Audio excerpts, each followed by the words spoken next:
Hi, this is Laura Jeffrey, founder of startyourweddingbusiness.com. So today I'm really pleased to be able to have a chat with you about how to write a business success path. So this is a little bit different from a business plan, which I think can seem a little bit intimidating when you're just setting up your first wedding business.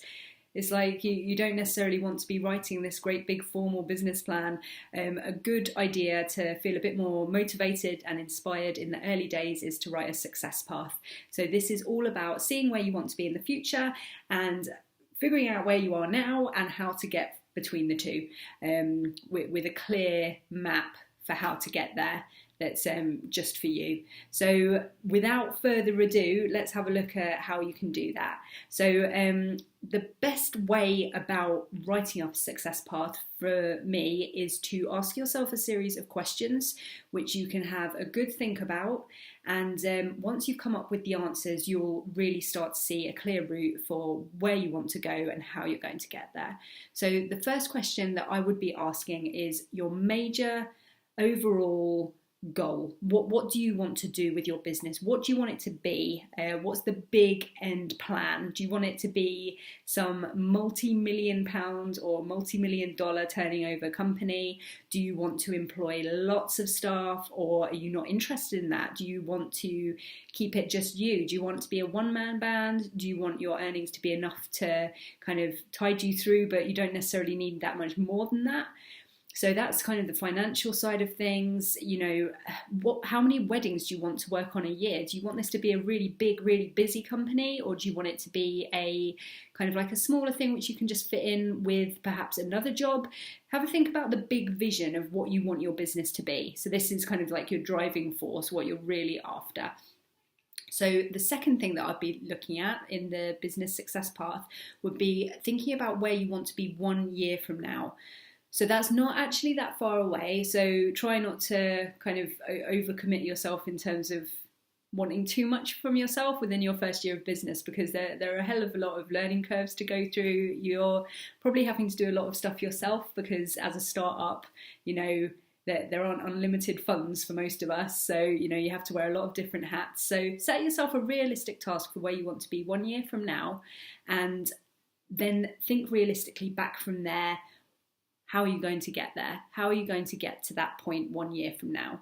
What do you want to be earning? How many weddings a year do you want to be doing? What kind of things do you want to be creating within your business to get those kind of results? So when you're thinking about that kind of thing, have a think about what you want your annual income to be. So what kind of money do you want to be making? What kind of money do you want to be turning over? And what kind of money do you want to be netting back for yourself? It's really important. It's quite motivating actually to kind of think, well, this time this year I am, still working for someone perhaps, or just quit your job, but a year from now I'm hoping to be earning X, and that will be incredibly motivating for you to kind of help you get started up in the first early days.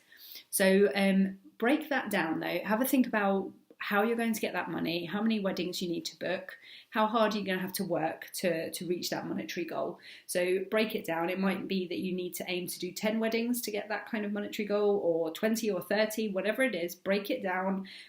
Think about how many you're going to have to do each week, month, or for the rest of that year, how many you're going to have to do. The next thing that I would be thinking about is setbacks, which you think you might encounter. So it happens to all of us.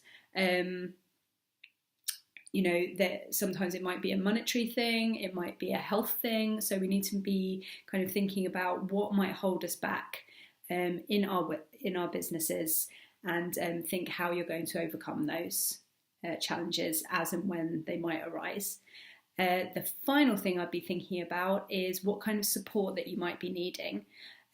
So throughout the coming year and going on into the future, are you going to need support from a partner to kind of keep you sane during the hard times? Are you going to need financial support to get your business up off the ground? Are you going to need physical support from people helping you in your business, employees? Have a think about what kind of support you're going to be needing so that you can add that into your map to figure out how you're going to get from here to there. So I've made you up a printable, which you can download in the link below. Just click and get hold of that. That will help you kind of get all your thoughts down onto paper and figure out where you are at now and where you want to be. and then you can start coming up with your success path to how you're going to end up with your dream wedding business. Thanks so much for watching.